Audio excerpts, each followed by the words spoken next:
हर हर महादेव। ओम नमः शिवाय। आप सभी को महाशिवरात्रि की बहुत बहुत शुभकामनाएं। राधे राधे एवरीवन। शास्त्रों के अनुसार महाशिवरात्रि के दिन भगवान शिव शंकर और माता पार्वती का विवाह संपन्न हुआ था।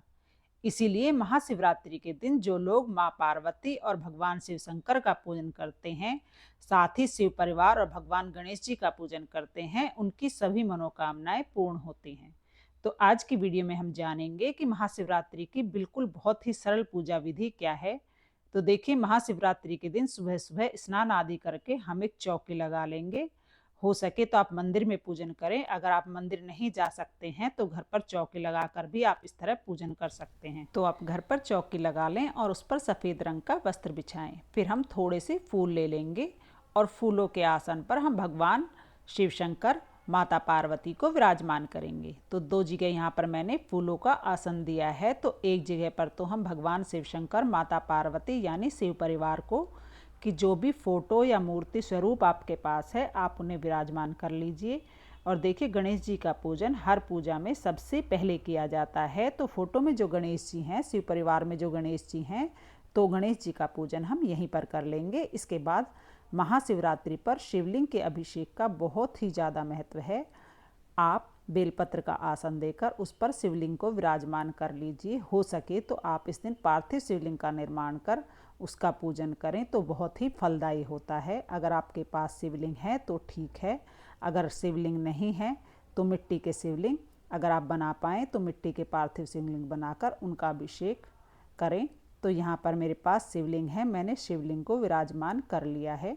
शिवलिंग को आप जब भी विराजमान करें तो शिवलिंग की जो जलहरी है वो उत्तर दिशा की तरफ होनी चाहिए। इस बात का हमें ध्यान रखना है। देखिए, जब हम पूजा शुरू करेंगे तो सबसे पहले जल के छींटे लगाकर हम शुद्धिकरण कर लेंगे। उसके बाद देसी घी का दीपक हमें जलाना है। तो धूप दीप यहाँ पर हम जला लेंगे। और जो आप जल चढ़ाएंगे तो उसमें गंगा जल आप ज़रूर मिश्रित कर लें। लेकिन इस बात का विशेष ध्यान रखें कि जब भी हम कोई जल लेते हैं तो सबसे पहले हम गंगा जल डालते हैं, उसके बाद हम जल डालते हैं, तो वह सारा जल गंगा जल बन जाता है। तो सबसे पहले हम गंगा जल में से जल से अभिषेक कराएंगे। तो जल से अभिषेक करने के बाद फिर हम दूध से अभिषेक करेंगे। अगर आप पंचामृत से स्नान करा सकते हैं तो और भी उत्तम है। पंचामृत में दूध, दही, घी, शक्कर और शहद मिलाकर पंचामृत तैयार किया जाता है। अगर आपके पास पंचामृत नहीं है तो आप दूध से भी अभिषेक कर सकते हैं। उसके बाद हम फिर से जल से अभिषेक कराएंगे। तो इस तरह 3 बार अभिषेक किया जाता है, पहले जल से, फिर दूध से और फिर जल से। इस तरह हम भगवान भोलेनाथ का अभिषेक कर लेंगे। उसके बाद हम इस पात्र को दूसरी तरफ रखकर एक दूसरा पात्र लेकर उसमें शिवलिंग को विराजमान कर लेंगे। फिर उसके बाद हम शिवलिंग का श्रृंगार करेंगे। तो सबसे पहले हम वस्त्र स्वरूप कलावा समर्पित करेंगे। देखिए, अगर आपके पास जनेऊ है तो आप जनेऊ चढ़ा दीजिए, जनेऊ नहीं है तो कोई बात नहीं, कलावे को 7 बार लपेट कर आप वस्त्र स्वरूप जनेऊ बना सकते हैं और भगवान भोलेनाथ को वस्त्र स्वरूप हम ये जनेऊ समर्पित कर देंगे। आप कलावा भी समर्पित कर सकते हैं, जनेऊ आपके पास है तो जनेऊ भी समर्पित कर सकते हैं। इसके बाद हम तिलक करेंगे। तो सबसे पहले हम रोली से तिलक कर देंगे। यहाँ पर भगवान गणेश जी को, नंदी भगवान को, पार्वती माता को, सभी को हम रोली से तिलक करेंगे।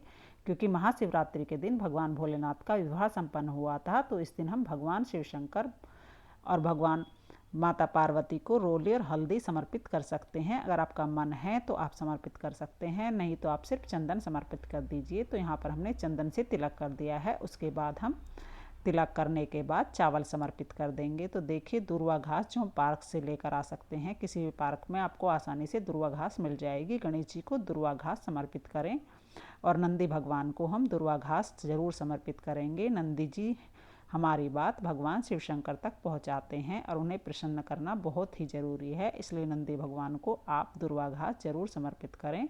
उसके बाद हम बेलपत्र चढ़ाएंगे। तो बेलपत्र को हमेशा चिकनी साइड जो बेलपत्र की होती है, बेलपत्र को हमेशा उल्टा करके चढ़ाया जाता है। तो शिवलिंग को स्पर्श कराते हुए इस तरह से हम बेलपत्र चढ़ा देंगे। बेलपत्र बहुत ही ज़रूरी है। अगर आप कुछ भी नहीं चढ़ा पाएँ तो बेलपत्र ज़रूर चढ़ा दें। शिवरात्रि के दिन आपको बेलपत्र मंदिर के सामने बहुत आसानी से मिल जाएंगे। तो 5 या 7 बेलपत्र हम चढ़ा देंगे। उसके बाद हम भांग चढ़ा देंगे। भांग, धतूरा, मदार, जो चीज़ें भगवान शिव शंकर को प्रिय होती हैं, समीपत्र है, वे चीज़ें आप चढ़ा सकते हैं। यहाँ पर देखिए मैंने समीपत्र चढ़ा दी है, भांग चढ़ा दी है।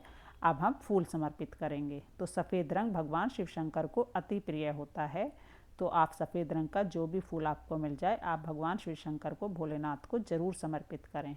इसके साथ ही धतूरे के जो कांटे वाला फल है वह भी आप भगवान शिव शंकर को बहुत ही ज़्यादा प्रिय है, अगर आपको मिल सके तो आप ज़रूर लेके आएँ और भगवान शिव शंकर को समर्पित करें। इसके बाद हमें श्रृंगार का सामान और चुनरी माता पार्वती को समर्पित करनी है, क्योंकि इसी दिन भगवान शिव शंकर और माता पार्वती का विवाह संपन्न हुआ था, इसलिए लाल रंग की चुनरी और श्रृंगार का सामान आप जरूर समर्पित करें। इससे हमें अखंड सौभाग्य की प्राप्ति होती है, क्योंकि माता पार्वती जो हैं सुहाग देने वाली होती है, इसलिए हमें उन्हें सुहाग जरूर समर्पित करें। तो यहाँ पर सुहाग की सामग्री हमने समर्पित कर दी है माता पार्वती को। अब हम भोग समर्पित करना है, तो भोग में आप कोई भी ऋतुफल समर्पित कर सकते हैं। हो सके तो आपको बेर का फल मिल जाए तो बेर का फल आप ज़रूर समर्पित कीजिएगा। इस मौसम में बेर का फल बहुत आसानी से मिल जाता है। तो यह जो शिवरात्रि होती है वह बेल वाली शिवरात्रि के नाम से जानी जाती है, क्योंकि इस शिवरात्रि के दिन बेर का भोग लगाया जाता है। तो बेर का भोग हम अवश्य समर्पित करेंगे। उसके बाद हम जल समर्पित करेंगे और दक्षिणा समर्पित करेंगे। इस तरह से भोग समर्पित करने के बाद फिर हम आरती करेंगे। आप चाहें तो कपूर से आरती कर सकते हैं, या फिर जो दिया आपने जलाया है उससे भी आप आरती कर सकते हैं। बहुत ही प्रेम पूर्वक सबसे पहले गणेश भगवान जी की आरती करेंगे, उसके बाद हम शिव शंकर भोलेनाथ की आरती करेंगे और माँ पार्वती की आरती करेंगे, और हाथ जोड़कर पूजा में रही कमियों के लिए क्षमा याचना करेंगे और अपनी मनोकामनाओं को पूर्ण करने के लिए भगवान भोलेनाथ शिव शंकर से प्रार्थना करेंगे।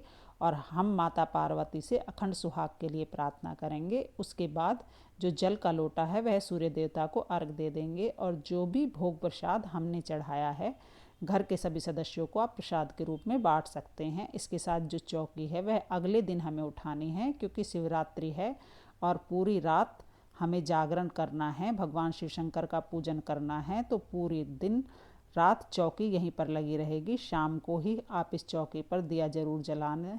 अगले दिन जो सुहाग का सामान है आप माता पार्वती के आशीर्वाद के रूप में स्वयं यूज कर सकते हैं। और जो माता को आपने चुनरी चढ़ाई है वो चुनरी आप मंदिर में माता रानी को उड़ा सकते हैं।